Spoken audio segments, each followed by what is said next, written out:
Buhay Love Stories.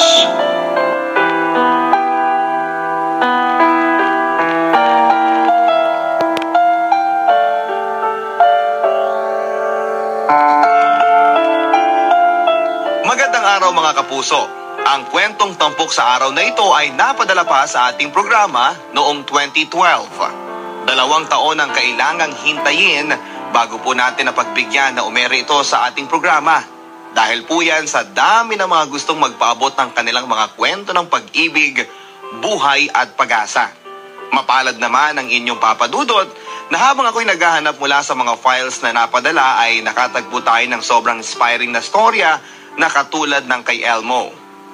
Marami siyang paghihirap at pagsusumikap bago niya nakamta ng pagkakaroon ng buhay. Hindi po talaga yung madali pero posible pala basta nasa iyo ang willingness na matupad ang inyong mga pangarap. Ako po si Papa Dudot, samahan ninyong muli na tuklasin ang panibagong kwento ng pag-ibig, buhay at pag-asa. Sa mga naka-online, #Barangay Love Stories number 1. Dear Papa Dudot, hindi ako mahilig makinig sa mga programa sa radyo maliban kung ako'y nagdadrive. Sunday noon, naghahanap ako ng old song sa FM radio nang marinig ko ang programa mo. Naaliw ako kaya simula noon basta pinapahintulot ng pagkakataon ay madalas na akong nakikinig ng inyong programa. Doon ko naisip na ano kaya kung ipadala ko rin ang kwento ng pag-ibig, buhay at pag-asa ko. Ang kwento ng aking buhay ay masasabi kong extraordinary. Nagsimula po kasi ako ng walang-wala at dahil sa pagsisikap at tiyaga ay masasabi kong nakamit ko rin ang aking mga pangarap at tagumpay. Pero sa pagtaha ko ng landas patungo sa kinakaroonan ko ngayon, 2 babae ang masasabi kong inibig ko ng wagas at walang kapantay. Hanggang sa ngayon ay nananatili pa rin silang 2 sa aking puso. Kung bakit nagkaganoon ay siya ring katanungan na hanggang ngayon ay hindi ko pa rin maipaliwanag kahit sa aking sarili. Magandang araw Papa Dudot at sa lahat ng mga nakikinig ng inyong programa. Tawagin niyo ako sa pangalang Elmo Tubong Visayas. Anak ako sa pagkadalaga ng aking ina na noon ay 17 years old pa lamang. Dito na sila nanirahan sa Maynila noon ng lolo ko na isang taxi driver. Naglayas at sumama sa boyfriend niya sa Ilocos sa dahilang minamaltrato siya ng kanyang stepmother. Nagsumbong siya sa lolo ko pero sa halip na damayan siya, ang aking ina ay lumalabas na pasaway pa ito. Hindi rin nagtagal ang relasyon ng aking mga magulang. Nagdadalang taon na noon ang mother ko nang mag-decide na iwanan ang aking ama matapos makatikim ng pambubugbog at mga pang-aapi, lalo na sa mga kaanak nito. Sa kalagayan ng aking ina, ang humingi ng tulong sa lolo ko ay hindi na option, sapagkat lalong magiging complicated lamang ang sitwasyon. Sa kawalan ng pag-asa, naisip ng aking nanay na umuwi na lamang ng probinsya at doon ay humingi ng tulong sa kanyang pinsang babae na noon ay dalaga. Sa maikling salita Papa Dudot, isinilang ako na walang kinilalang ama matapos mga anak ay nag-decide ang aking ina na magpunta sa Mindanao doon sa kanyang kapatid kung saan ay may pamilya na rin. Sa pagkakataong iyon ay labis na nag-alala ang kanyang pinsan, si Nanay Inday. Sa murang edad na 17 ay wala pang muwang sa buhay ang aking ina, walang direksyon at walang gumagabay. Ang labis na inaalala ni Nanay Inday ay ako na wala pang 1 taon mula nang ipinanganak. Matapos makumbinse, iniwan na lamang ako ng aking ina sa pangangalaga ni Nanay Inday, ang pinsan ni Mama, at nangakong ayusin muna niya ang kanyang sarili at buhay at saka ako babalikan. Ngunit ang pangakong iyon Papa Dudot, kailanman ay hindi na nagkaroon ng katuparan. Kinupkup ako ni Nanay Inday at matapos ang 3 taon, nag-asawa na rin siya sa edad na 30. Mabait ang napangasawa niya at itinuring na rin akong parang anak. 2 ang kanilang naging supling, lalaki ang una at babae naman ang sumunod. 3 taon ang tanda ko sa unang anak nila Kaya parang ako na rin ang panganay. Ganun pa man na iba pa rin ang tunay na mga magulang. Hindi nagagawa ni Nanay Inday na yakap-yakapin ako katulad ng ginagawa niya sa kanyang mga anak. Sa mga ganung tagpo ay nagkakaroon ako ng inggit at nangangarap na sana'y mayroon din akong tunay na nanay at tatay. Mahirap lang sina Nanay Inday. Sila mag-asawa ay parehong hindi nakapagtapos ng elementarya. Ang kanilang hanap buhay ay pagtatrabaho sa sugar plantations ng mga malalaking hasyendero sa aming lugar sa Visayas. Hindi lang basta mahirap kundi dugo at pawis ang puhunan sa kakapiranggot na kita. Sa panahong iyon ay nangangarap na rin ako. Isang simpleng pangarap, Papa Dudut, na makapagtapos ng pag-aaral. Mahango ko sa kahirapan si Nanay Inday at mahanap ang aking mga magulang. Noong nasa elementarya ako ay consistent honor pupil naman ako. Hindi man lagi nangunguna, at least ay hindi nawawala ng medalya tuwing magtatapos ang school year. Marami nagsasabing matalino ako pero hindi ko inaari na ganun ako.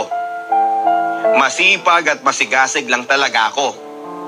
Nakadagdag pa na lagi akong ipinagmamalaki ni Nanay Inday at ng kanyang asawa sa kahit na kanino. Kanino pa ba magmamanay ang batang yan, kumare? Kundi sa akin. Hindi ba anak? Sino ang nagtuturo sa iyo ng mga assignments at lessons mo?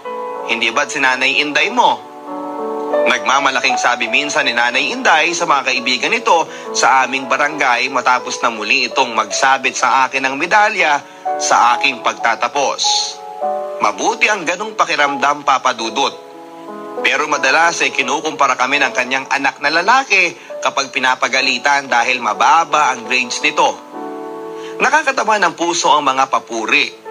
Nakakatulong ito para lalong mag-boost ang aking moral, pero nakakalungkot na kailangan pang ikumpara sa akin ang anak nila upang ito ay magsumikap din. Ang hindi nila alam ay nakakasama ito sa moral naman ng kanilang anak. Masama ang magkumpara lalo na sa mga bata.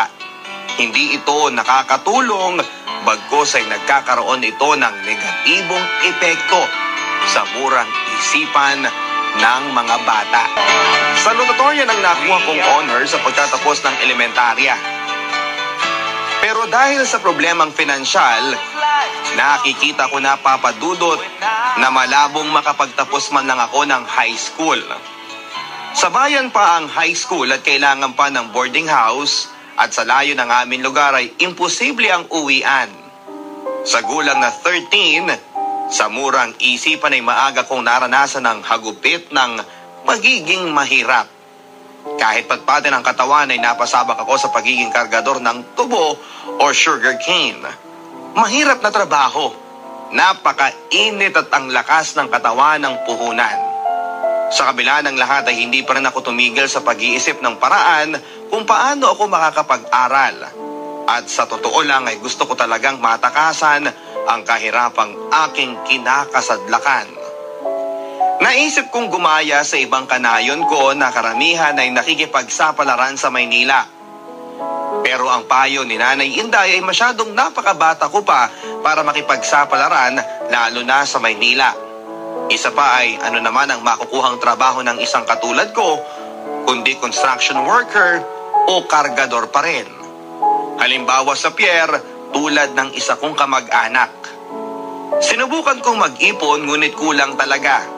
Sa nakikita ko ay unti-unti nang nauupos ang aking mga pangarap. Nawawalan na ako ng pag-asa at kinukondisyon ko na lamang ang aking sarili na hanggang dito na lamang talaga ako sa tubuhan. Siguro, inadya talaga ng tadhana dahil noong fiesta sa barangay namin ay nabanggit ni chairman na may isang may kaya sa buhay na tagabayan ang naghahanap ng houseboy na makakatulong sa kanyang matandang ina. Inirekomenda ako ni Nanay Inday.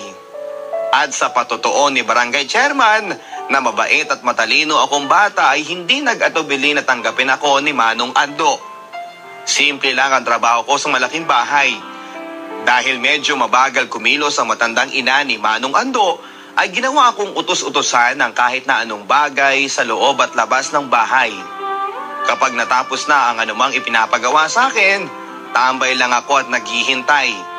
Madaling trabaho ngunit nakakabagot, lalo na sa katulad kong nagbibinata na. Nalaman ng matanda ang background ko, ang pagiging ulilang lubos at ang aking katalinuhan sa eskwelahan. Nangihinayang siya na ang isang katulad ko ay hindi nabigyan ng pagkakataon na makapag-aral. Marami daw dyan ang may kakayahang pinansyal ay ayaw mag-aral at isa doon ay ang pangalawa niyang anak. Hindi nakatapos ng kolehiyo dahil sa kawalan ng interest. Abay, kung ayaw ng anak ko na mag-aral, ikaw na lang pala dapat ang pinag-aral ko. Gusto mo bang bumalik iho sa pag-aaral? Hamot kakausapin ko si Manong Ando mo. Opo, gusto ko po lola. Nasasabik at masigla kong sagot sa matanda kong inaalagaan. Nagkaroon siya ng awa sa akin. Iminungkahi kay Manong Ando na pag-aralin ako ng high school na nagkataon namang nasa tapat lang ng kanilang bahay. Hindi sumang-ayon si Manong Ando. Nagtalo ang mag-ina. Kinuha daw ako ni Manong Ando para may umalalay sa kanyang ina, katwiran ng matanda. Hindi ko naman hiniling na bigyan mo ko ng alalay Hindi pa naman ako imbalido at talo akong nanghihina kapag wala akong ginagawa.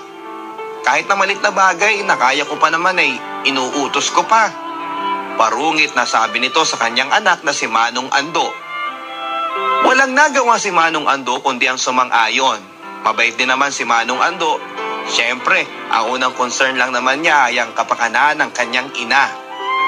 Para sa kaalaman ninyo, si Manong Ando ay matandang binata at isang mechanical engineer na namamasukan sa isang malaking sugar mill dito sa aming bayan. Silang dalawa na lamang ang naiwan dito sa kanilang ancestral home kasama ang isang babaeng kasambahay at siyempre ako. Namatay sa saksakang anak na di nakapagtapos at ang dalawa pa ay pawang mga professionals na rin at may mga sari-sariling pamilya na. Pinag-enroll ako ni Manong Ando at ang setup namin ay gigising ako ng maaga at gagawin ang dapat gawin at umuwi kaagad kapag wala ng klase. Masayang masaya ako, Papa Dudut. Sobra! Ipinangako ko sa mag-ina na gagawin ko ang aking buong makakaya. Masuklian ko lang ang kanilang kabaitan. Dahil salutatorian ako noong mag-graduate ng elementarya, napabilang ako sa Section 1 na binubuo ng mga honor pupils galing sa iba't ibang elementary school na nasasakupan ng aming bayan. 15 years old na ako noon nang mag-high school. Mas matanda ako ng 2 taon sa mga classmates ko dahil 2 taon din akong tumigil. Unang araw ng school, isa-isa kaming pinatayo sa unahan para magpakilala sa aming mga kaskwela. Pagkatapos naming magpakilala sa isa't isa ay nagsimula ng magsalita ang aming advisor. Napalingon siya sa pinto. Napalingon din kaming lahat. Isang girl ang pumasok. "O Annie, before taking your seat, please introduce yourself to your new classmates." Ang bungad sa kanya ng aming teacher. Habang nagsasalita si Annie sa aming unahan ay napatitig ako sa kanya nang walang kakurap-kurap. Hindi ko maipaliwanag, Papa Dudut, pero pakiramdam ko ay biglang nagkaroon ng kulay ang aking daigdig sa unang pagkakataon. Tinamaan kaagad ako kay Annie. Simple lang ang ganda ni Annie. Sweet na hindi nakakasawang tignan. Medyo chubby nga lang. Typical sa isang 13-year-old.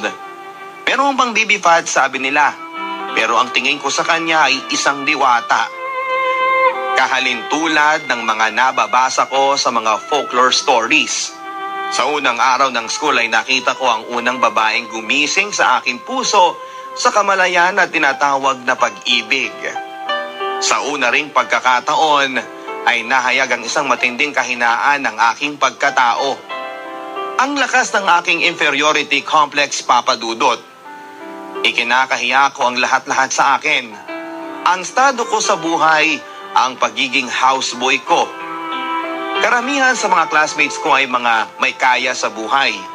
Napag-alaman ko rin na si Annie ay galing sa isang exclusive school for girls at valedictorian siya doon. Galing din siya sa pamilya ng maimpluwensyang political clan sa aming bayan na prominente, both in local and national level. In fact, ang sitting mayor noon ay kapatid ng kanyang ama. Nanlumo ako, Papa Dudut. Nanliliit sa sarili. Dahil sa aking pagiging mahiyain, hindi ako naging palakaibigan. Pagkatapos ng klase, diretso na ako sa pag-uwi.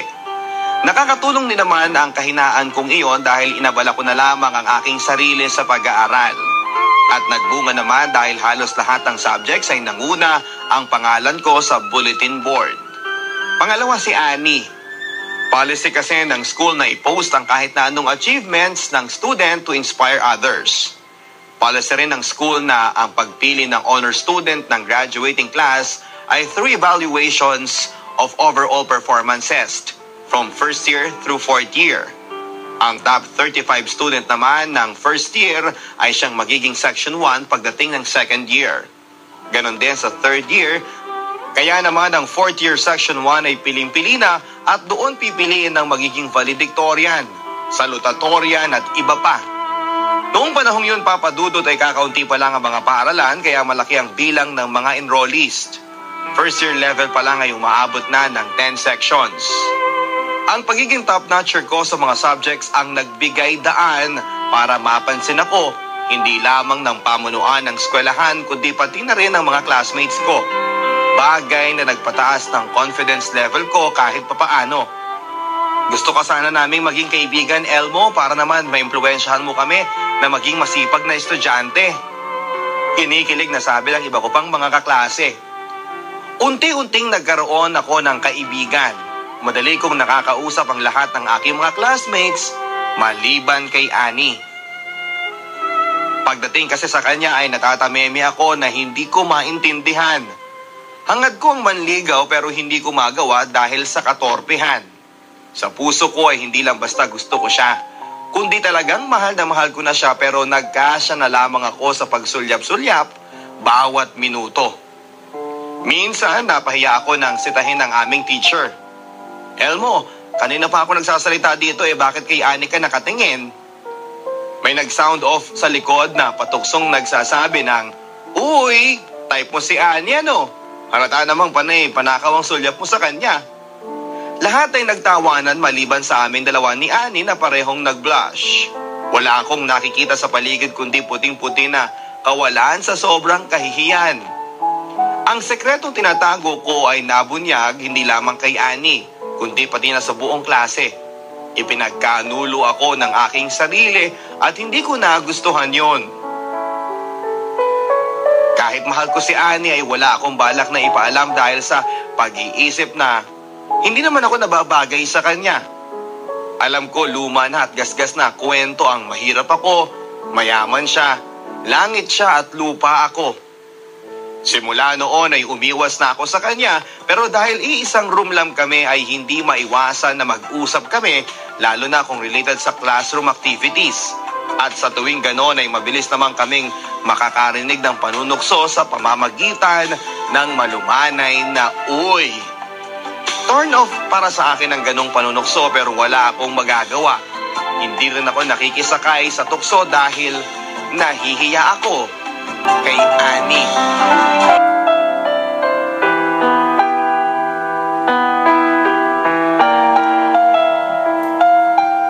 Papa Dudut, 5 kami sa classroom na nag-aagawan sa pinakamataas na grades, kabilang na ang bading na si Bonnie, short for Bonifacio na kanyang apelyido.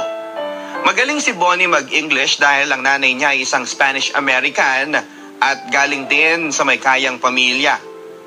Pero hindi may pagkakailan na ang rivalry ay sa pagitan namin dalawa ni Annie kung sa mga subjects at grades lang ang pag-uusapan. Nagtapos kami ng first year at ang nakakuha ng most outstanding freshman ay si Annie. Maliban sa most promising student, wala akong nakuhang special award sapagkat kahit isang extracurricular activity ay wala akong sinalihan. Hindi pwede sa akin dahil pagkatapos ng klase, kailangan ko nang umuwi. Noong summer vacation, bawat araw ay pinananabikan ko na sana ay pasukan na. Sobrang nami-miss ko si Annie. Ang makita ko lamang ang maamon niyang mukha, ang mga sweet smiles at pigil na mga tawa, kumpleto na ang araw ko. Walang nakakabatid ng kalooban ko kundi ako lamang. Hindi rin ako nagkikwento sa kahit na kanino. Nang malapit na ang pasukan ay nagkaroon ako ng malaking agam-agam. Na-stroke ang amo kong babae, dead on arrival. Ang unang katanungan na pumasok sa isipan ko ay paano na ang pag-aaral ko? Second year na ako sa pasukan at mukhang mapupurnada pa. Mapapalayo na ako sa aking mahal at hindi ko na siyang makikitang muli. Pabuti at mabait si Manong Ando, pinauwi niya ang babaeng kasambahay at ako na lang daw ang tumao sa ancestral home dahil madalas namang wala siya. Ang maganda, itutuloy ko raw ang pag-aaral basta bantayan at panatilihing malinis at maayos lagi ang bahay. Ang ibig sabihin ay papasok ako ng second year, hawak ko na ang aking oras. Maalwa naman sa pera si Manong Ando. Palibas ay matandang binata, sobra sa kanya ang kinikita. Magkasing laki kami, kaya ang mga pinag-ayawan niyang mga damit na sa tingin ko ay hindi masyadong nagagamit at magaganda pa ay ibinibigay niya sa akin. Pagpasok ng second year, syempre, section 1 uli ako. May mga bago kaming classmates na galing sa ibang section, depende sa performance nila noong first year. Nakakasali na ako sa mga halos lahat na pwede kong salihang extra-curricular activities.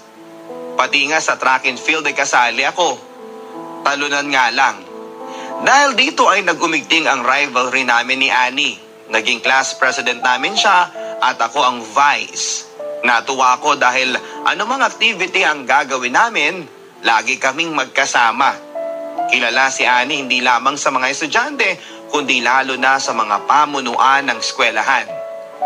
Kilalang mga tao ang pamilya at halos lahat ng building sa school, pamilya niya ang donor. Kaya hindi maiiwasan na may special treatment siya sa mga faculty members and officers. As a person, si Annie ay napakabait. Walang kieme, hindi maarte. Dito rin lalo kaming itinutokso sa isa't isa. Pati mga teachers ay nakisali na rin. Nakisakay si Annie sa mga biro pero ako, hindi. Naging parang celebrity kami. Akala ng marami ay mag-on talaga kami. Palibhasa ay kilalang-kilalang pamilya, pati sa baryo namin ay kumalat na rin ang balita na girlfriend ko na si Annie. At sa tuwing may magtatanong, ngiti lang ang kasagutan ko. Proud ako pero sa kabila noon ay nalulungkot din dahil ang lahat ay walang katotohanan. Napagtanto ko, Papa Dudut, torpe talaga ako. Dahil pag-usaping pag-ibig na ay talagang hindi ko kayang ihayag yon sa kanya. Pakiramdam ko ay may damdamin din siya sa akin. Madalas ko din siyang nahuhuling sumusulyap ng panakaw sa akin. Ang isa pang sagamal ay walang tigil ang panunukso na minsan ay naiirita na ako. Malaking turn off sa akin ang panunukso na dumating sa puntong hindi ko na naiintindihan.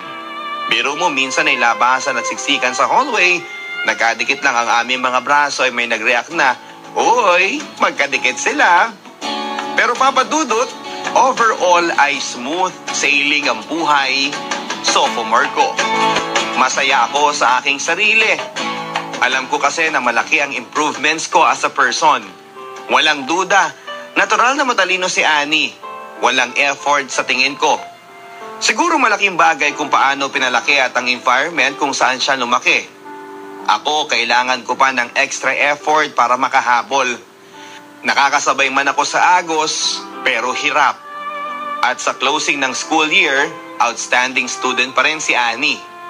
Pero masaya na rin ako sa 2 medal. Na-dethrone ko pa nga ang mayabang na si Bonnie sa Leadership Award. Nakuha niya ang special award na Best Debater sa pagkakapanalo niya sa debate sa buong Western Visayas. Magaling siya plus ang fluency niya sa English language. Dapat kasali ako sa grupo pero hindi ako pinayagan ni Manong Ando dahil mawawala ako ng 4 na araw. Walang tatao sa bahay. Noong junior year, binawasan ko na ang extracurricular activities. Pinapatakbo nila ako sa student council as vice president. Sa student council kasi, ang president ay kailangan ay senior student at ang vice president naman ay junior student. Tumanggi ako papadudot dahil ang target ko ay junior officer sa CAT, short for Citizens Army Training. Malaki kasi ang chance na maging Corp Commander pagdating ko ng 4th year kung ngayon pa lang ay officer na ako. Dito sa 3rd year ay may tinatawag silang selective subjects. Pinapapili ang mga students kung ano ang gusto nila. May carpentry, electricity, music and arts at marami pang iba na parang hands-on training at marami kang matututunan. Nalaman ko na pinili ni Annie ang arts and music, kaya yon rin ang pinili ko. Sa pagkakataong ito ay nahati ang Section 1 sa 2 grupo. Ang grupo ko at ang isa ay sa pamumuno naman ni Annie. Majority ng kagrupo ko ay mga lalaki at ang sa kanya ay mga girls. Kapag may okasyon sa school, kami ang natotokan na mag-prepare ng mga kailangan sa stage. Dahil 2 ang leader, hindi maiwasan ang iringan, lalo na kung sino ang gagawa ng kung ano. Wala namang problema sa amin ni Annie, pero ang problema ay sa mga members. Napapalabas din kami ng mga shows like dancing, singing, stage acts at skits, mostly comedies tuwing Friday sa amphitheater ng school. Alternate kami kung magpapalabas ng program. Ibig sabihin, may 2 weeks kaming preparation bago mag-show. Ito'y pinapalabas tuwing closing ceremony ng school week. Doon kami gine-grade ng aming mga teachers. Mahirap ang trabaho lalo na kung leader ka ng grupo. Karamihan kasi ng members ay umaasa na lamang.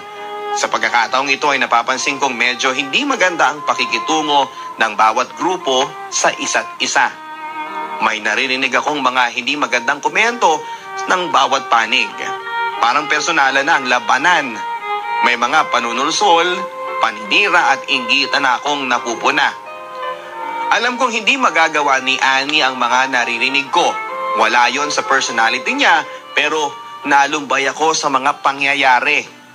Mahal na mahal ko siya at ayaw kong magkasakitan kami ng damdamin. Kung pwedeng umurong o magpalit ng subject, ginawa ko na. Noong malapit na ang foundation day ng school ay nakatoka kaming magkaroon ng number program. Ang sabi ng teacher, galingan daw namin dahil panauhin ng mga district officers at si Mayor, uncle ni Annie. Ang pinili ng grupo ni Annie ay Song and Dance Act. Parang cheering squad na bagay naman sa kanila na mostly ay naggagandahang dilag ang mga members. Ang sa amin, ang sabi ko kay teacher ay comedy skit na lang. Pero nagkaroon ng pagbabago nang magplano kami ng group sa binabantayan kong bahay. Nauuyam na raw sila sa comedy skit. Isa pa ay nauubusan na rin kami ng mga jokes at ipinagbabawal din ng mga green jokes. Napagkasunduan namin na gumawa ng heavy drama para maiba naman. Napag-usapan din namin na kahit sa bahay ay magpa-practice para ma-surprise namin sila pagdating sa araw ng program. Swerte naman na 3 kami sa grupo ko ang medyo may malawak at malalim na imaginations. Kami 3 ang contributor sa school news organ namin. Ako ay sa short story, ang girl kong member ay sa essay writing at ang isang lalaki ay magaling sa caricature. Nakabuo kami ng plot at ako ang sumulat ng storya. Pinagtulungan namin ang pag-edit at pagkatapos ay nagkaroon ng ilang revisions. Nakabuo kami ng isang drama, actually tragic story na alam naming madaling makakaantig sa damdamin ng audience. Dumating ang araw ng palabas at humanga ang lahat sa number ni na Annie. Napaka-sexy nila sa suot nilang miniskirts at panty shorts. Wala akong pakialam sa iba kundi kay Annie lang nakafocus ang mga mata ko. Maala-Diyosa ang tingin ko sa kanya. Ang kapintasan lang niya ay ang nakaumbok na maitim na nunal sa hita niya. Wala na ang baby fats niya. High energy at medyo acrobatic ang sayaw nila at nangangailangan ng hawak, yakap at yapos ng kanyang lalaking partner. Kahit alam kong bading ang partner niyang si Bonnie ay nagsiselos ako at naiinggit. Sana ay ako na lang ang kapartner niya. Na alam kong imposible. Una, hindi kami magkagrupo at higit sa lahat ay hindi ako marunong sumayaw. Nang kami nang magpapalabas, ako ang umakto bilang narrator para mapaiksi at mapagkasyang storya sa allotted maximum na 15 minutes. Mga highlights lamang ng storya ang mga actual acts.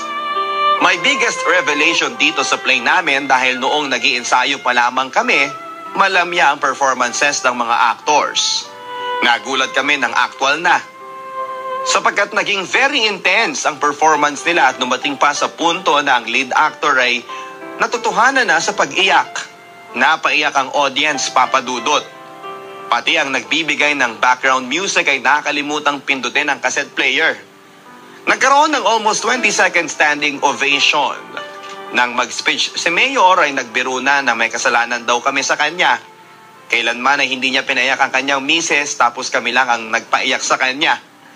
Hanggang tenga ang ngiti ng mga teachers namin at panay congratulatory words ang natatanggap nila mula sa mga VIPs na dumalo. Tuwang-tuwa ang mga kagrupo ko. Feeling nila ay panalo kami. Kumbaga sa boxing, knockout win. Lahat masaya, ako lang ang hindi.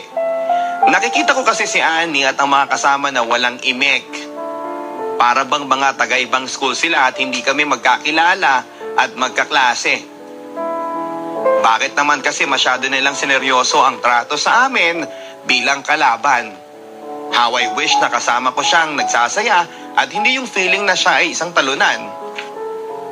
Simula noon, Papa Dudut, ay hindi na bumalik sa dati ang masaya naming samahan sa classroom.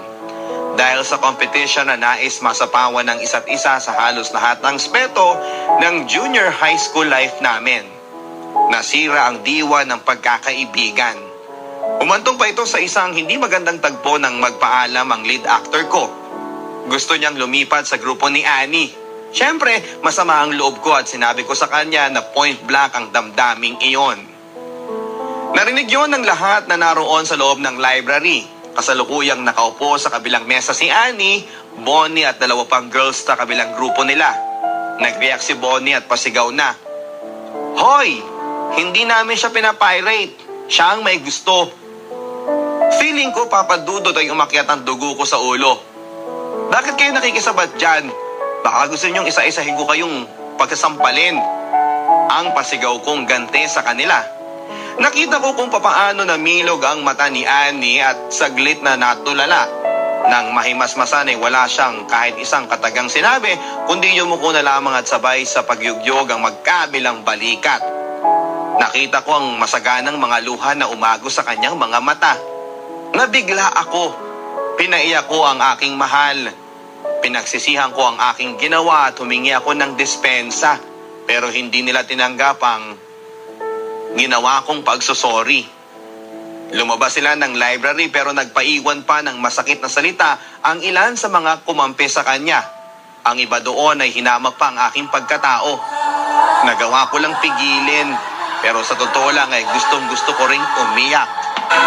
Lumaganap kaagad ang nangyari sa buong school. Pinatawag kaming tatlo, si Annie, ako at si Bonnie. Ang principal at ang guidance counselor ang kumausap sa amin. Nagpaliwanagan kami ng bawat panig at humingi ako ng sorry kay Bonnie at Annie. Nagsorry din si Bonnie na katulad ko ay nabigla rin.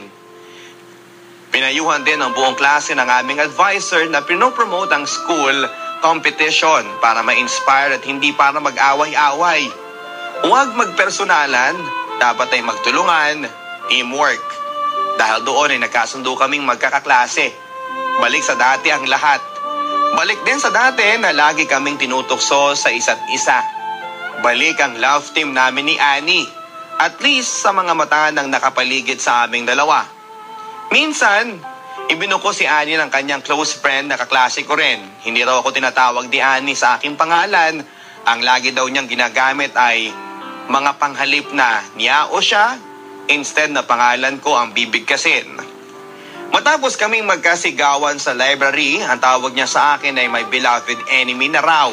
Kalug din si Annie at alam kong nagbibiro lamang siya. At natutuwa naman ako. Masaya ako at napapansin niya. Tuloy pa rin ang kinagawian namin simula noong first year hanggang ngayon na kapag may kailangan sa isa't isa, hindi personal na lumalapit. May third person laging involved. Siguro katulad ko ay may phobia na rin si Annie na katakot-takot na tukso ang aming inaabot kapag personal kaming nag-uusap. Sa age niyang 15, wala ni isang naglakas loob na manligaw sa kanya. gustuhin ko mang manligaw, marami ang sagabal. At isipin ko pa lang ay naduduwag na ako. Bukod sa pagiging brain and beauty ni Annie, anak pa siya ng may impluwensyang pamilya. Siguro katulad ko, nai-intimidate din ng marami. Kung looks naman ang pagbabasihan, hindi rin naman ako nahuhuli. Marami din naman akong pinapakilig na mga girls sa amin. Nagpaparamdam, sabi nila tall, dark, and handsome. Ang mga bading daw ay marunong kumilates ng mga lalaki. Sa totoo lang ay lapitin ako ng mga bading, pero hindi ako pumapatol sa kanila. Bago magtapos ang school year, nahirang ako na maging next Corp Commander ng CAT sa susunod na pasukan. Nagkaroon pa ng turnover ceremony, change of command dahil ang kasalukuyang commander ay gagraduate na ng high school. Dapat masaya ako pero hindi, sapagkat kalilibing lang ni Manong Ando. Namatay siya habang natutulog. Ang bahay na minana ay kinuha na ng mga kamag-anak niya at ang pagpasok ko ng 4th year ay malalagay pa sa alanganin. Maraming nakisimpatya, mga classmates ko at mga teachers. Pero hanggang doon na lang ang kanilang magagawa. Sinabi nila kay Annie ang sitwasyon ko at nakatalikod ako noong tumitig daw sa akin ng matagal at nagsalita. Pero hindi tinapos. Kung may sarili lang akong pera, sana natulungan ko na si Elmo. Sumapit ang summer vacation. Muli akong sumabak bilang kargador ng tubo. Malakas na ako ngayon pero nanibago dahil 3 years na rin na hindi ko ginagawa ang mahirap na trabahong ito. Decided na akong mag-ipon para sa susunod na pasukan. Ang tuition fee ay madali lang. Ang mabigat ay ang pang-araw-araw na gastusin at boarding house. Nangako naman si Nanay Inday na susuportahan niya ako. Total ay 1 taon na lang daw at makakapagtapos na ako kahit high school. Ang dalawa kong pinsan ay tumigil na rin naman pagka-graduate ng grade 6. Buwan ng Mayo, ang fiesta sa amin at ang alaga naming baboy na sana ikakatayin para sa handa ay ibinenta na lamang para sa pasukan. Uso kasi sa amin na kahit wala nang makain pero pag fiesta, bongga. Nakakahiya na kapag may dumating na bisita, wala kang handa. Nakapag-enroll ako ng 4th year at sa tuwing Friday ng hapon ako umuuwi at ang balik ko naman ay Sunday afternoon. Kapag weekend, nagkatrabaho ako sa plantation para naman makatulong kahit papaano sa mga pangangailangan. Hindi na ako sumali sa mga extracurricular activities. Pinagtuunan ko na lamang ang pagiging Corp Commander ng CAT. Iniwasan ko rin ang makipagkompetensya kina Annie at Bonnie. Kaya ang kinuha kong selective subject ay carpentry at 2 close friends ko lamang ang sumama sa akin. Dito ako natutong gumawa ng mga furnitures. Naging kaklose ko si Sir Lucas na teacher ko sa woodworking at kapag wala akong ginagawa, tumutulong ako sa kanya sa paggawa ng mga office tables o pagre-repair ng mga school desk. Sa pagiging Corp Commander, lalong naging prominente ako sa buong eskwelahan. Parang status symbol ito na pinakahahangad ng lahat. Sir na ang tawag sa akin ng buong junior at senior class. Junior at senior proms namin ay hindi na ako nag-enjoy dahil kami ang namamahala sa peace and order sa venue. Sa kabila ng lahat ay sinikap ko pa rin na ma-maintain ang aking mga grades. Sa tingin ko, close fight ang standing namin ni Annie at malayong pangatlo naman si Bonnie. Si Bonnie ang nahirang na presidente ng student council at editor naman ng school organ si Annie. Paminsan-minsan, nagko-contribute pa rin ako ng mga short stories and anecdotes. Walang nagbago sa relasyon namin ni Annie. Parang showbiz, gawa-gawa lang ang pagiging ka-love team namin. Alam ko, alam niya at mismo ng mga nakapaligid sa amin na mahal namin ang isa't isa. Pero para sa akin, ang nakapaligid sa amin ang nagsisilbing pader na umapagitan sa aming dalawa. Idagdag pa ang mga inferiorities ko na hindi ko kayang mapaglabanan.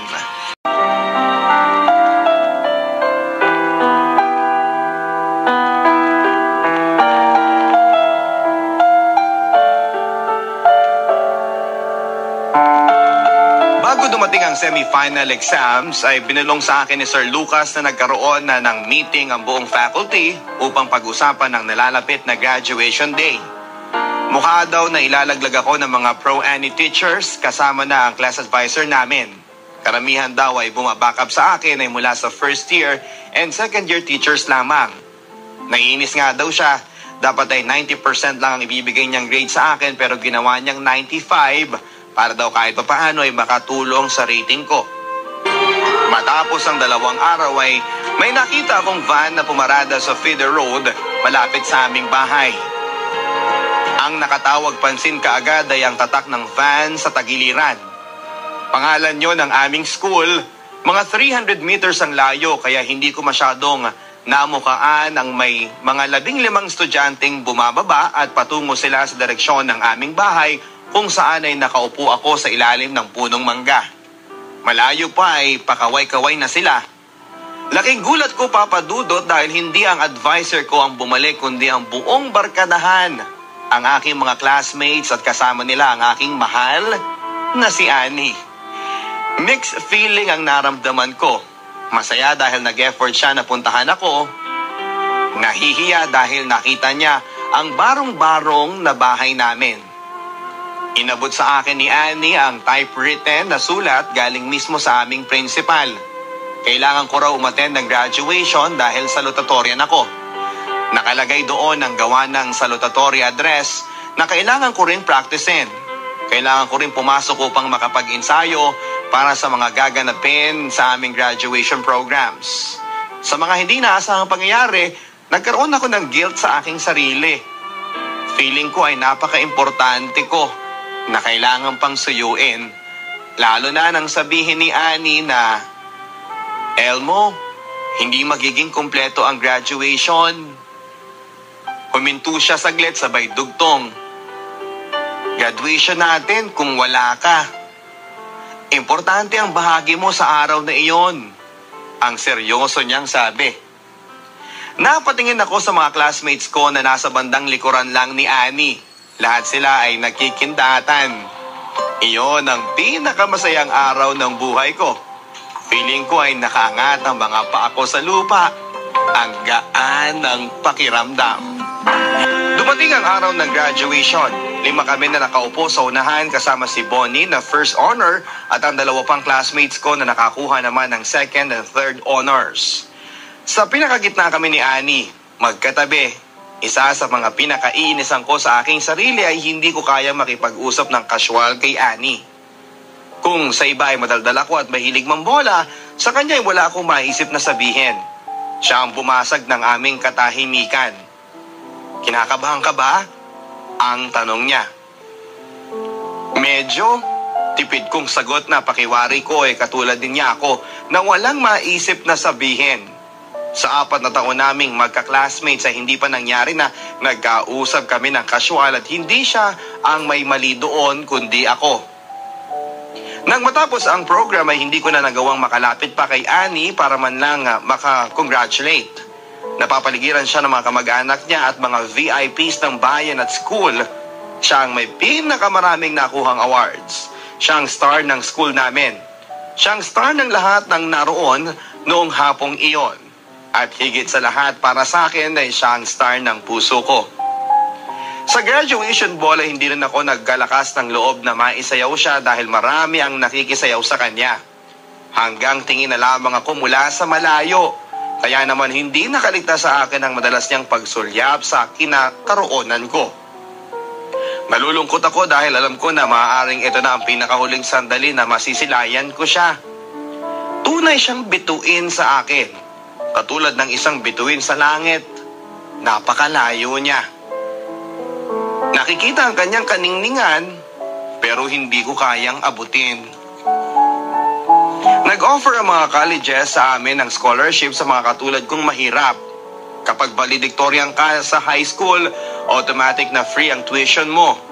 Kapag salutatorian ay half naman ang tuition.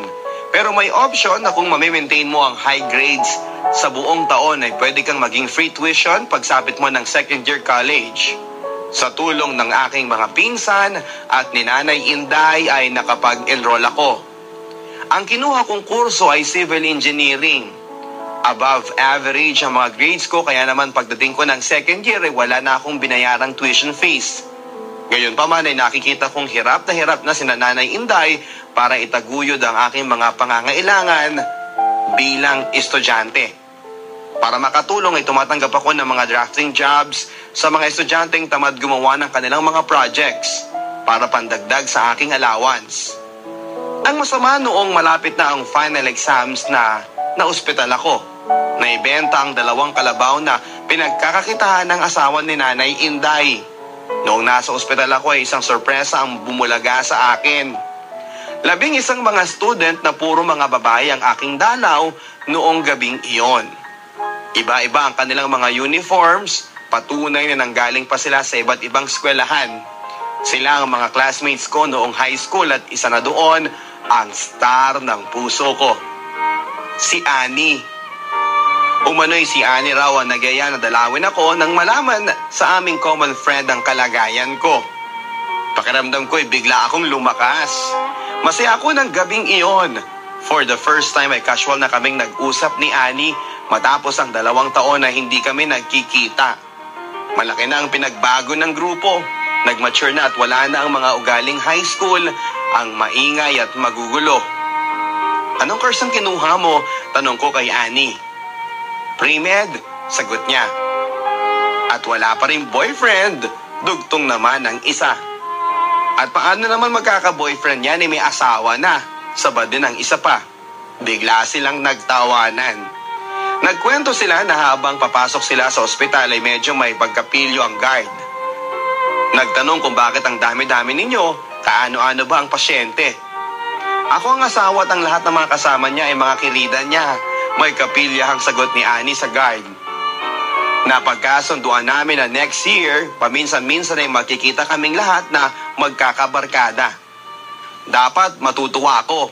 At last ay mapapalapit na kami ni Annie sa isa't isa. Pero hindi ko masabi sa kanila na last year ko na ito dahil wala na akong ipang tutustos para makapagpatuloy pa sa pag-aaral.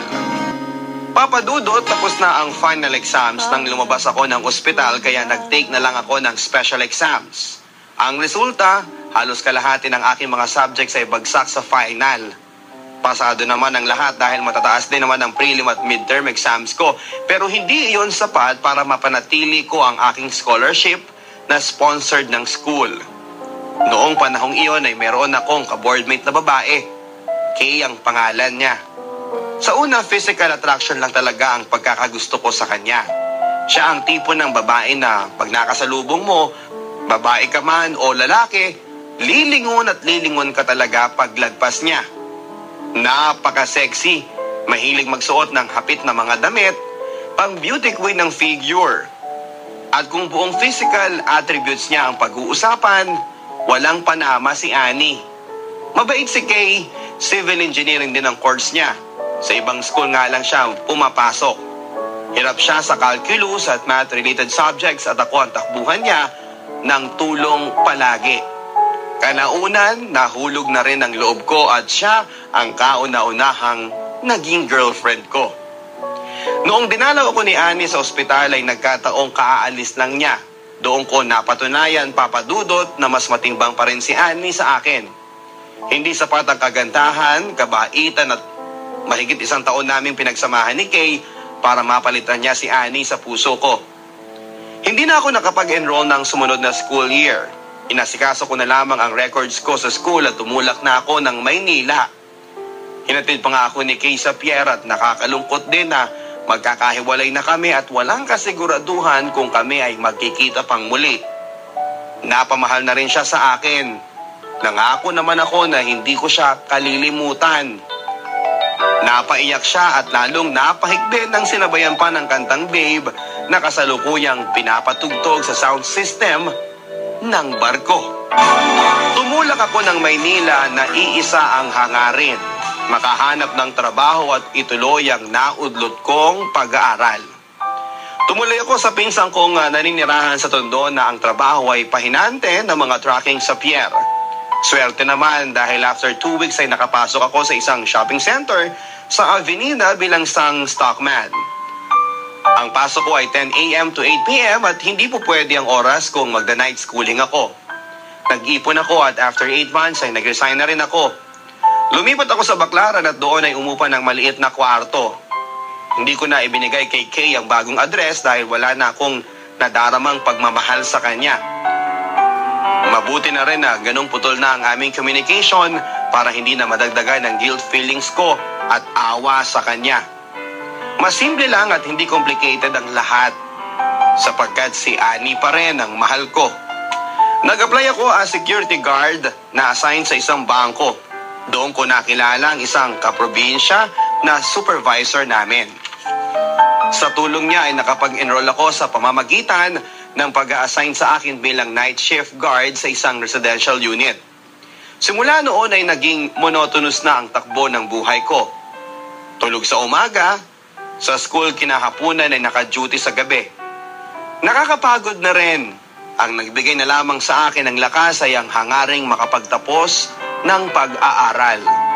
Makahanap ng magandang trabaho at kung sakasakali ay hindi na ako magiging alangan kay Annie at sa pamilya niya. Kung sakali namang iba na ang mapangasawa ko, madudulutan ko naman ng magandang kinabukasan ang aking magiging mga anak. Nung unang lipat ko sa Baclaran ay napansin ko kaagad ang isang mistisahing dalagita na naglalaro ng badminton sa kalye. 15 years old pa lamang siya to be exact. Napag-alaman kong Luna ang pangalan niya. Apo siya ng aking landlady, isang Spanish mestiza. Yan ang masarap maging GF paglaki niya. Sabi ko sa aking ka-roommate, ligawan mo pare, bagay sa'yo yan, pogi ka naman eh. Sagot niya. Tumawa ako sabay sabing, gusto mo yata akong makulong ano? Bandang huli, Papa Dudut, para makatipid ay nagpa siya akong magstay in sa binabantayan kong compound, isang acquired property ng bangko. Bilang guard ay hindi maiiwasan na ma-reassign kami at lagi naman ako nakikiusap sa agency na maaari ay night shift ako para hindi conflict sa school. Salamat naman at sumimpatya sila sa mga katulad ko naghahangad na makapag-aral.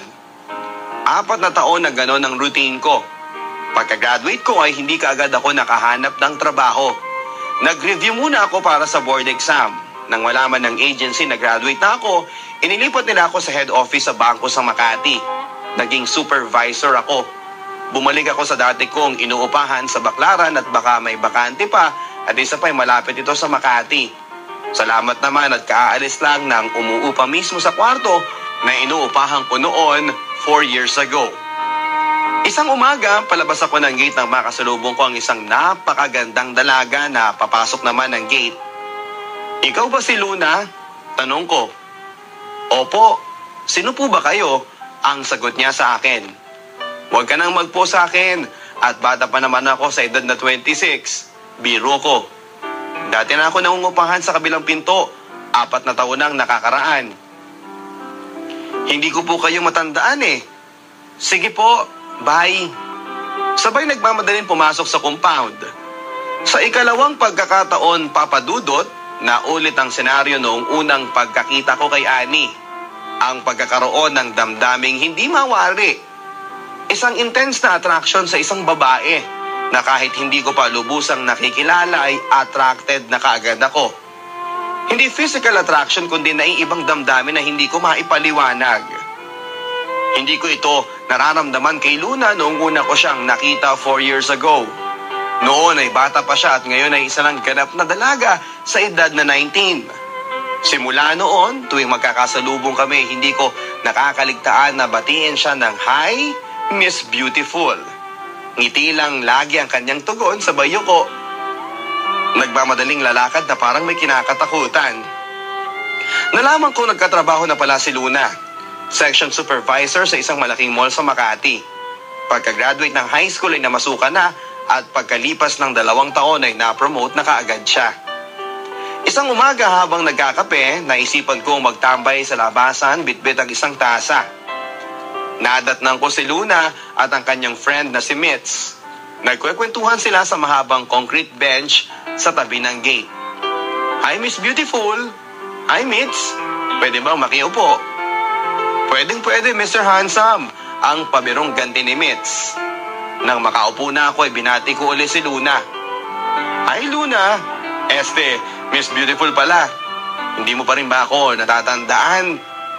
Natatandaan na kita. Ikaw yung bati sa akin ng Hi Miss Beautiful kung saan-saan. Ang nakangiting sagot niya. At least may pagkakakilanlan na ako. Hindi mo na ako makakalimutan. Tugon ko. Mamaya niyan, magalit pa ang girlfriend mo at hindi siya tinatawag mong Miss Beautiful. Siguro pangit ang girlfriend mo, no? Sabay irap sa akin. Wala pa akong GF. Ikaw lang ang babaeng tinatawag ko ng ganyan. Kaya ikaw ang may karapatang magalit kung itatawag ko yun sa iba. Sagot ko. At ano naman ang karapatan kong magalit? Hindi naman kita boyfriend. Di gawin mo na akong boyfriend para may karapatan ka na. Ganti ko naman sa kanya. Wow! Ang bilis mo, Mr. Handsome, ha? Dire-diretso, walang preno. Ang sabad naman ni Mitz.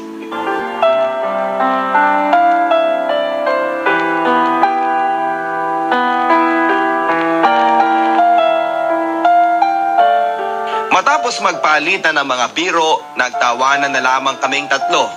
Maya-maya ay may lumapit sa aming medyo may kaliitan ng pangangatawa na lalaki.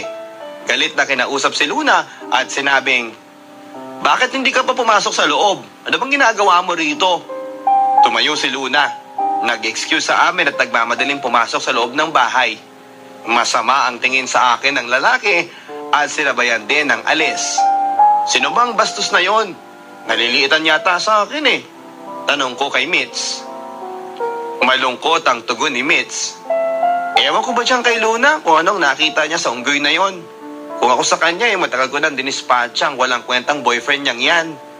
Ligawan mo kaya si Luna ng mahimasmasan para naman ma-realize niya na mas maraming nakakahigit pa kay Marlon na kung anong pangit niya, siya ring pangit ng ugali. Love triangle? Ayoko nga kasi lalabas na villain ako Hindi naman pagkakontrabida yung tipo ko, no? Ako yung pangbida. Ang payabang na biro ko kay Mitz. Alam kong mahal ko si Luna. Kung gaano katindi ang pagmamahal ko kay Annie ay siya ring nadarama ko kay Luna sa ngayon. Kaya naman nagingit-ngit ang damdamin ko sa mga sandaling iyon at gusto kong upakan si Marlon. Simula noon ay umiwas na sa akin si Luna. Pinapasabi rin niya kay Mitz na kung maaari huwag na siyang lapitan o batiin man lang dahil madalas siyang inaaway ng boyfriend.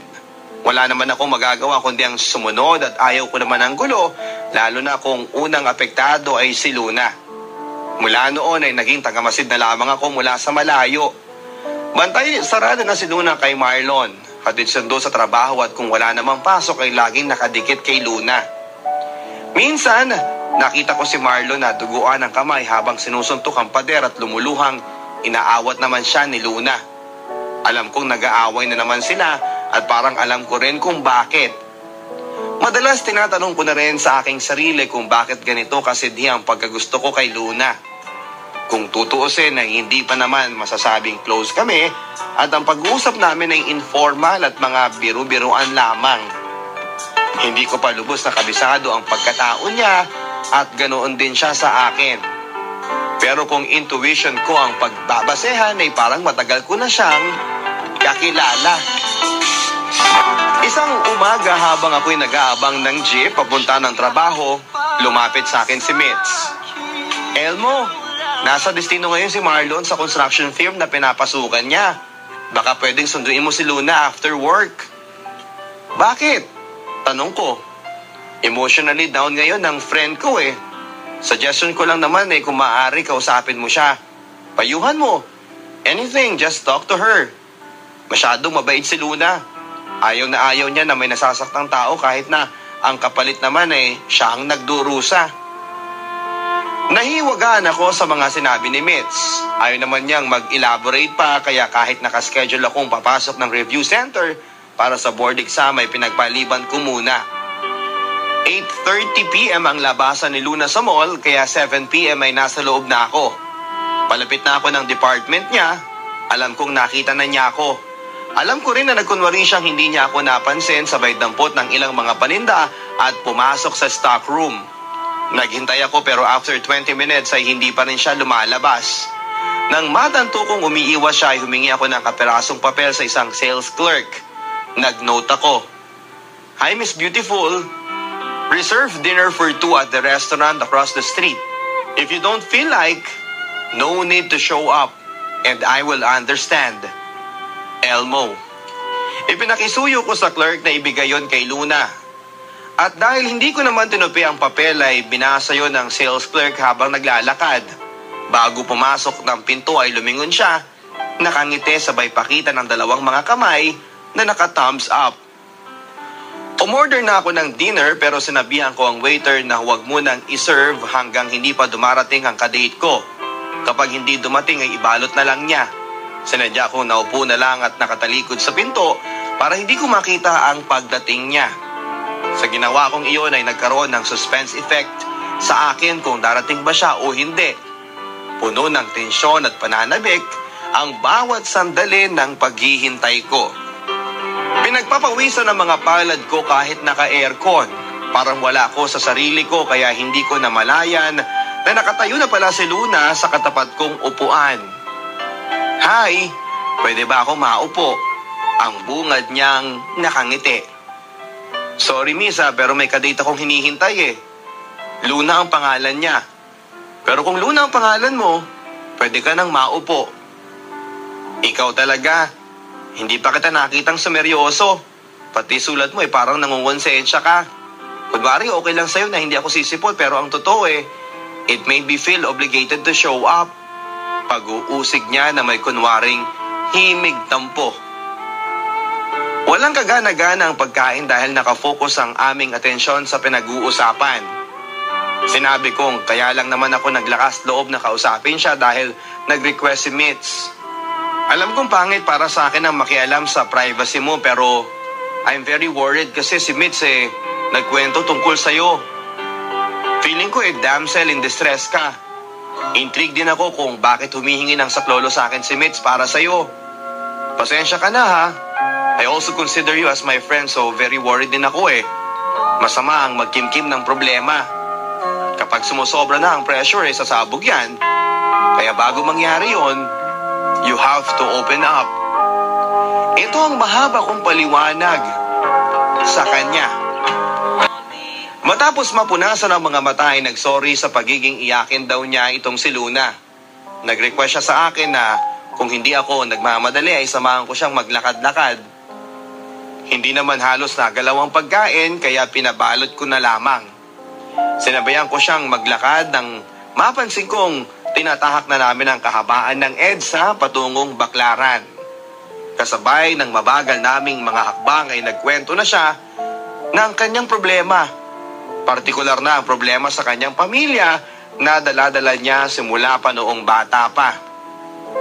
Starting from an irresponsible and sometimes abusive father. The helplessness or insensitiveness of her mother about the situations dahil sa sobrang pagmamahal sa asawa. Mga pasaway niyang mga kapatid, ang frustrations niya tungkol sa hangaring makatapos sana ng kolehiyo. Hanggang sa pakikialam na ang laging nasa tama, mahigpit at mabungangang lola. Kababata niya si Marlon at kapitbahay pa. Tuwing may gulo sa kanila ay tinatawag siya ng nanay ni Marlon na noon pa man ay parang anak na ang turing sa kanya. Hanggang sa magdalaga siya ay naging takbuhan na niya ang mag-ina kapag siya ang may mga problema. Kaya naman tuwang-tuwa ang nanay ni Marlon nang maging mag-on sila. Marami ding tiniis si Marlon ang dahil sa kanya. Nilalait siya ng pamilya ni Luna na ang tanging kasalanan ay hindi nabiyayaan ng magandang tindig at mukha. Minsan daw ay sumisigaw na, "Pare, pahingi naman ng gayuma para makakuha naman ako ng kasing ganda ng GF mo." Minahal din naman daw ni Luna si Marlon, kaya lang sa sobrang pagiging possessive niya ay nagkaroon ng malaking problema. Parang nawawala sa sarili kapag inaabot ng matinding pagseselos. Pinagdududahan ng lahat ng lalaking kumakausap sa kanya. Idagdag pa ang insecurities nito, umaabot siya sa point na nagiging violent na. Hindi siya naranakit ng iba kundi sarili niya ang kanyang sinasaktan. Katulad ng pagsuntok sa pader at kung ano pa para lang makuha niya ang simpatya ni Luna. Nagbanta rin siyang magpapakamatay kung iiwanan siya ni Luna. Lately, madalas na napapahiya si Luna sa hindi makatarungang pagsiselos ng BF niya at saksi ako sa ilan. Awa at takot na lang daw ang nararamdaman niya kay Marlon. Takot sa maaaring magawa ni Marlon kung iiwanan niya. Lalong lumala daw ang sitwasyon noong dumating ako. Ayaw maniwala ni Marlon na hindi ako nanliligaw kay Luna. Ano naman daw ang laban niya sa akin kung postura ang pag-uusapan. Lalo nang gagalaiti tuwing nakikita na masaya si Luna kapag ako ang kausap. Inamin naman ni Luna na walang dull moments kapag ako ang kausap niya. Hindi katulad ng boyfriend niya na napakaseryoso at ang paboritong pag-usapan ay tungkol sa basketball o hindi kaya ay tungkol sa profession niya na hindi naman si Luna makakarelate. Napakaraming napag-usapan at bago namin namalayan ay nasa Baclaran na kami. Nakita ko si Marlon, nakatingin sa amin mula sa bintana ng kanilang bahay sa second floor. Sinabi ko kay Luna na umuwi na siya at ako na ang bahala. Nagkatubili siya pero sabi ko, "Don't worry, walang gulo na magaganap." Please lang Marlon, alam kong galit ka sa akin at gusto mo na akong suntukin. Okay lang, pero bago mo gawin yan, pakinggan mo muna ang sasabihin ko at gusto kong kaharap ang nanay mo. Ipinaliwanag ko sa kanila na hindi ako nanliligaw kay Luna at wala akong balak. Kung mahal mo si Luna, bakit mo siya pinapaiyak? Hindi ba dapat ay sinusuyo mo siya para lalong mapalapit ang loob niya sa'yo at lalo kanyang mahalin? Sa akala mo ba lalo kang mamahalin ni Luna sa mga pinagagagawa mo? Lalo mo lang siyang pinapalayo. Ang damdamin niya sa'yo. Sumang-ayon ang ina pero nanatiling walang imik si Marlon. Kaya nagpaalam na ako. Naiinis din ako sa aking sarili kasi parang isinusuko ko na si Luna. Hindi ko ipinaglaban ang aking damdamin, ang aking karapatan na umibig. Kakaumpisa pa lang ng laban ay sumusuko na ako. Hindi na ako natuto. Masama ang loob ko kaya nang salubungin ako ni Luna ay sinabi kong, "Don't worry, okay na. Next time na lang tayo mag-usap. I'm sorry." Kasabay noon ay pumasok na ako sa aking inuupahang kwarto. Noong gabing iyon ay hindi ako makatulog. Ayaw maalis sa utak ko ang mga nangyari. Naging malaking distraction sa akin ang mga naganap. Sa inis ko ay inimpake ko ang aking buong mga kagamitan, nagkasya sa dalawang malaking bag. Kumuha ko ng ballpen at papel at sinulatan ko si Luna. Pansamantalang kinalimutan ko muna ang tungkol kay Luna. Ipinagpatuloy ko na lamang ang aking ginagawa araw-araw. Gwardiya sa umaga at nagre-review pagdating ng hapon hanggang gabi para mapaghandaan ang nalalapit na licensure examination. Makalipas ang 4 na buwan ay may hindi ako inaasahang bisita sa aking trabaho, si Marlon. Mga 5:30 p.m. iyon at inabangan niya ang paglabas ko. Gusto raw niya akong kausapin. Niyaya ko siya sa kantin ng building at doon kami nag-usap. Medyo namayat siya. At nang mapansin ko parang hindi niya alam kung paano magsisimula ng sasabihin, nagsalita ako. Kung tungkol pa rin kay Luna, labas na ako dyan pare. Matagal na kaming hindi nagkikita. Alam ko, sagot niya. Naisipan ni Marlon na dumaan kasi sa kabilang building lang ang opisina ng construction firm na pinapasukan niya. Nakakuha ng kontrata ang opisina niya sa Libya at ipapadala siya doon. Next week na ang flight niya. Congrats and bon voyage na lang pare. Chance mo na yan para makapag-ipon sa future ninyo ni Luna. Sumagot siya sa akin ng patanong. Pare, mahal mo ba si Luna? Na ikinagulat ko. Pare, nasabi ko na yan. Labas na ako dyan. Kung ano ang problema na meron kayo, pag-usapan ninyong dalawa sa mahinahong paraan. Pare, just be honest to me. Hindi ako magagalit. Mahal mo ba si Luna? Ang paulit niyang tanong. Okay, namimilit ka eh. To be honest pare, yes, mahal ko si Luna. Pero hindi ko pa pinapaalam sa kanya bilang respeto sa iyo pare. Katunayan, umiwas na nga ako, hindi ba? Napangiti siya ng malamya. How ironic ang situation. Ikaw hindi mo pinaglalaban ang iyong pag-ibig. Samantalang ako, nakipaglaban hanggang sa wakas, pero bakit ganon? Ako pa rin ang talunan. Unfair, hindi ba? Nagbuntong hininga muna siya ng malalim, saka nagpatuloy. Wala na kami ni Luna. 3 weeks na. Ikaw daw ang mahal niya, kaya nga pinapakiusapan kita na wag mo siyang papaiyakin katulad ng ginawa ko. Tumayo siya at kinamayan ako. Congrats pare, panalo ka. Isa pang pakiusap. Kalbaryo ang buhay ni Luna simula pagkabata. Ilayo mo siya sa kanyang mga kaanak. Hanggang sa umalis na si Marlon ay wala pa rin katagang lumabas sa aking bibig. Natulala ako at halo-halo na ang aking nararamdaman. Nalilito, pakiramdam ko ay masaya ako na parang hindi naman. Naaawa ako kay Marlon, siguro katulad ni Luna, kung maaari ayaw ko rin makasakit ng damdamin. Nang makalis na si Marlon ay lumabas na rin ako ng kantin. Silip ko si Luna sa pwesto niya pero hindi na ako nagpakita dahil hahakutin ko pa ang mga gamit ko doon sa bagong inuupahang kwarto sa Pasay. Bumili ako ng card. Sinulatan ko iyon ng Hi Miss Beautiful, I think I miss you. See you soon. Kinabukasan ay dapat susunduin ko siya, kaya lang ay nalipat ako sa panghapon bilang area inspector. Umiikot kami sa mga lugar na may hawak ang security agency na pinapasukan ko. Minsan napadaan ang service car namin kaya ipinaabot ko ulit ang card. Ito ang nakasulat. Hi Miss Beautiful, board exam in 10 days. Wish me luck. I love you very much. Pagkatapos ng exam, saka pa lang ako nagkaroon ng pagkakataong mapuntahan si Luna. Nag-file ako ng 1-week leave of absent dahil nga sa licensure examination at may 2 araw pa akong natitira. Pinaabot ko ulit ang card na may pabirong nakasulat. Hi Miss Beautiful, dinner is ready across the street. Please, you have to show up. Maawa ka. Hindi ko ito kayang ubusin mag-isa.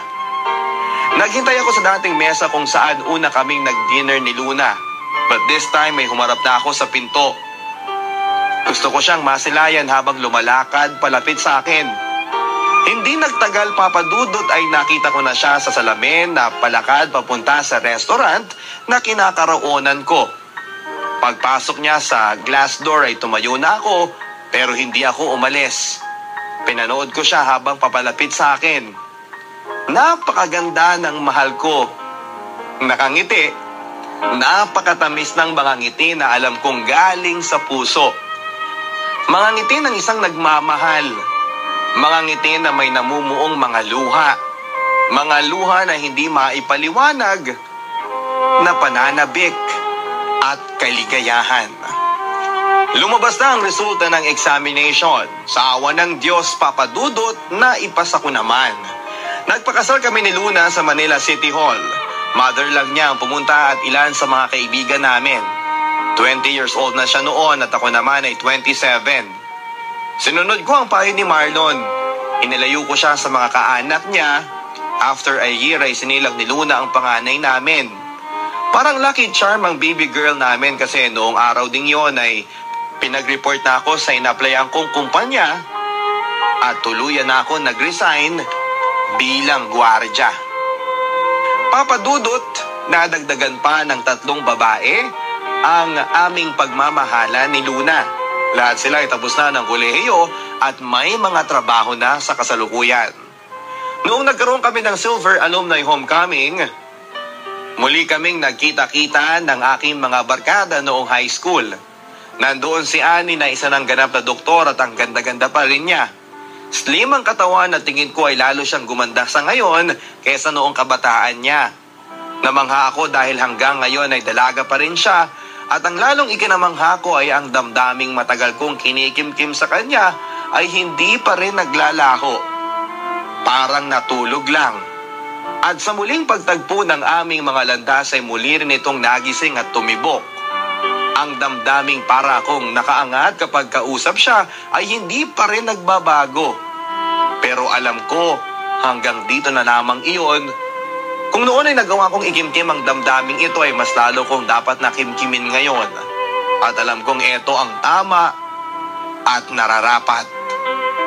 Hanggang dito na lamang ang aking kwento ng buhay, pag-ibig at pag-asa, Papa Dudut. Kung mapapansin mo ay hindi ako masyadong gumamit ng pangalan at lugar kasi ayoko masyado maging obvious sa mga taong involved, lalo na sa unang bahagi ng storya. Para kay Annie, although hindi ito ang tunay mong pangalan, sakaling marinig mo ito, alam ko na makakarelate ka sa kwento. Kung may mga tinuran ako tungkol sa iyo na hindi tugma doon sa tunay na nasa loobin mo, o kaya ay hindi aayon kung titignan naman mula sa side ng story mo, pagpasensyahan mo na. Kwento ng buhay ko ito, kaya sinulat ko base sa aking karanasan at tunay na damdamin, using my perspective and judgment. Pwedeng tama ako, pwede ring may mga ilang mga mali, but one thing is for sure, malaki ang bahagi mo sa aking pagkatao. You are still my star, isang unreachable star ng aking kahapon. Hindi ko man nagawang abutin, pero ang ningning mo ay nagsilbering gabay, kung kaya narating ko ang kinakaroonan ko sa ngayon. At ang aking Miss Beautiful wife, salamat sa walang kupas na pagmamahal. Truly, you are a gem, a priceless gem na bigay sa akin ng Diyos. Mahal na mahal kita. Lubos na nagpapasalamat, Elmo. Maraming salamat po sa ating kapusong si Elmo sa pagbabahagi ng iyong Barangay Love Stories. Nakakatuwa na lahat na mayroon ka ngayon ay ang mga bagay na napagtagumpayan mo na bunga ng iyong pagsusumika para umasenso. Tuloy ay naaalala ko ang lumang kasabihan na hindi mo kasalanan na pinanganakan ng mahirap. Ang kasalanan mo ay mamamatay kang mahirap. Napatunayan mo yan, Kuya Elmo, dahil sa iyong pagsusumikap ay nag-iba ang pinatunguhan ng iyong buhay.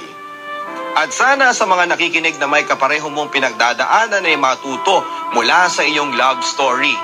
Hindi po madali ang buhay ng isang mahirap, pero kailangan mong lumaban at magsumikap upang may magbago at makatikim ng kaginhawahan.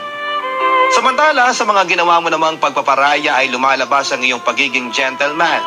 Maganda yung umiiwas ka na para hindi ka makadagdag pa sa gulo at dahil dyan ay hindi ka naman pinabayaan ng langit. Bagkos ay binigyan ka ng gantimpala na makapiling ang babaeng iyong hinahangad na makasama. At para sa iyong nakaraan, past is past. Gawin mo na lamang itong alaala na nagturo sa iyong maging ikaw sa kasalukuyan. Para sa inyong mga liha, maaari po kayong sumulat sa inyong Papa Dudut sa ating pong email address bls971@yahoo.com. Follow me on Twitter at Papa Dudut, P-A-P-A-D-U-D-U-T. Huwag pong kakalimutan, out na rin po ang libro na On Air, Dear Papa Dudut, written by yours truly, Papa Dudut. Maaari po kayong makakuha ng kopya niyan sa mga bookstores nationwide. Sabay mga kopya na at nagpo-post ng kanilang mga larawan na hawak po ang aking libro ay maraming salamat po. At sa mga wala pa rin, ano pang hinihintay ninyo? Grab your own copy now. Hanggang sa muli mga kapuso, ako po ang inyong Papa Dudut sa mga kwento ng pag-ibig, buhay at pag-asa sa Barangay Love Stories #1.